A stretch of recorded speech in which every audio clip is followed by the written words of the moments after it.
د محرم د روژې ډېر زیات فضیلت دی.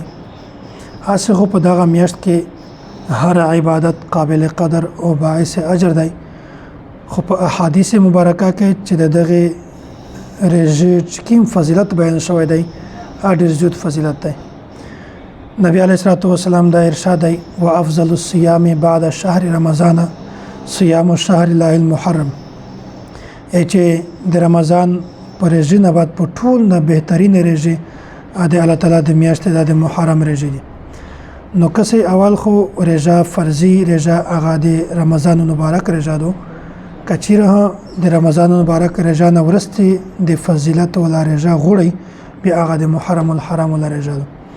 نو هر انسان ته پکار ده چې هغه د رمضان مبارک د روژې اهتمام وکړو او د غرنګې د محرم الحرام د روژې نیولې ډېر زیات اهتمام وکړو.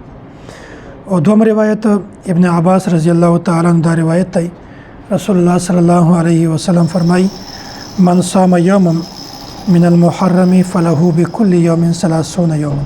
یعنی چې د محرم یو ورځ روژه نیول دغه داسته لکه دغه انسان چې یو میاشت روژه نیولې وي، دغه انسان ته د یوې میاشتې د روژې ثواب ملاویږي.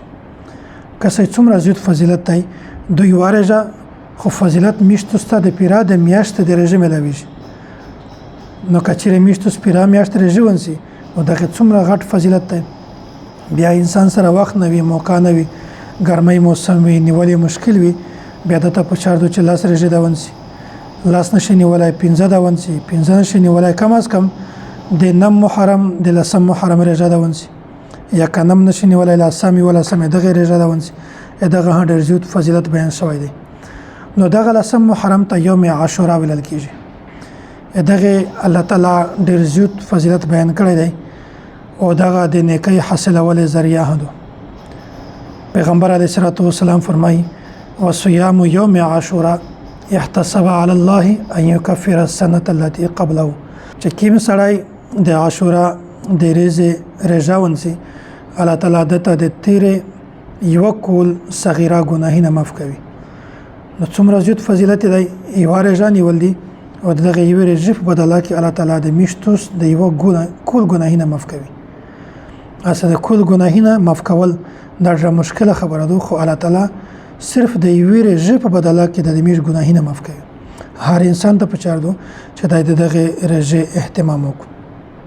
د غرنګ بل روایت کې عبد الله بن عباس رضی الله تعالی عنہ فرمان دی: ما رأيت النبي صلى الله عليه وسلم يتحرى صيام يوم فضله على غيره الا هذا اليوم يوم عاشورا. یعنی چې نبی علیه الصلاة والسلام د رمضان مبارک میاشت او د لسم محرم د ورځې روژه چې کومه وه دغه ډېر زیات اهتمام کړ. بله خبره یو په ذهن کې کښېنوئ، خبره دا ده چې دغه میاشتې فضیلت هم بیان شو، دغه یوې ورځې د روژې فضیلت هم بیان شو، خو اوس میاشتو داسې کې چې یوه روژه ونه نیسي بلکې دوه ونیسي. واجب شی دی چې کله اهل ایمان ته د یهودو د مخالفت حکم ملاو شو، پیغمبر علیه الصلاة والسلام حدیث کې چې وخالفو فیه الیهود، بیا په دغه وخت کې میشته دا حکم ملاو شو چې توس د لسم محرم روژه نیسئ، د یخ سره د نم محرم روژه نیسئ، که د نم نشي نیولی بیا لسم یولسم دغه روژه نیسئ. عبدالله بن عباس رضی الله تعالی عنہ دا روایت دی چې رسول الله صلی الله علیه وسلم فرمای: صوموا یوم عاشورا وخالفوا فيه اليهود وصوموا قبله یوما او بعده یوما.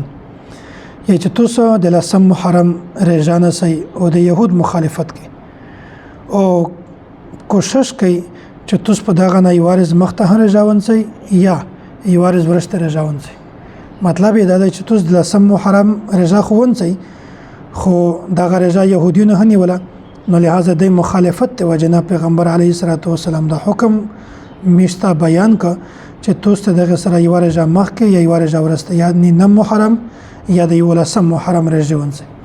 نو دغه ټوټل بیان خلاصه دا ده چې نبی علیه الصلاة والسلام د دغه روژې ډېر زیات فضیلت بیان کړی دی. که په دغه میاشت کې د یوه روژه ونیوله د پیرا میاشت د روژې فضیلت درته ملاویږي د یوې روژې په بدله کې. او دغه رنګې د لسم محرم روژه دی که ونیوله، الله تعالی د تیر یو کول صغیره ګناهونه درته معاف کوي. نو هر انسان ته پکار دی چې عبادت وکړو او دغه اسلامي کول ابتدا هدو شرعي ابتدا دو هر انسان ته پکار دی چې د نیک اعمال خپل ترتیب جوړ کو او خپل د نیک اعمال کوشش تا کو د یغه اهتمام دا کو د دغه رجه اهتمام دا کو او الله تعالی ان شاء الله مستوس ټول ته په دا باندې فضیلت ورکوي. الله تعالی مستوس ته اجر ورکوي او الله تعالی د مستوس ټول ته د دغه رجه نیولې توفیق نصیب کو. واخر دعوانا ان الحمد لله رب العالمين.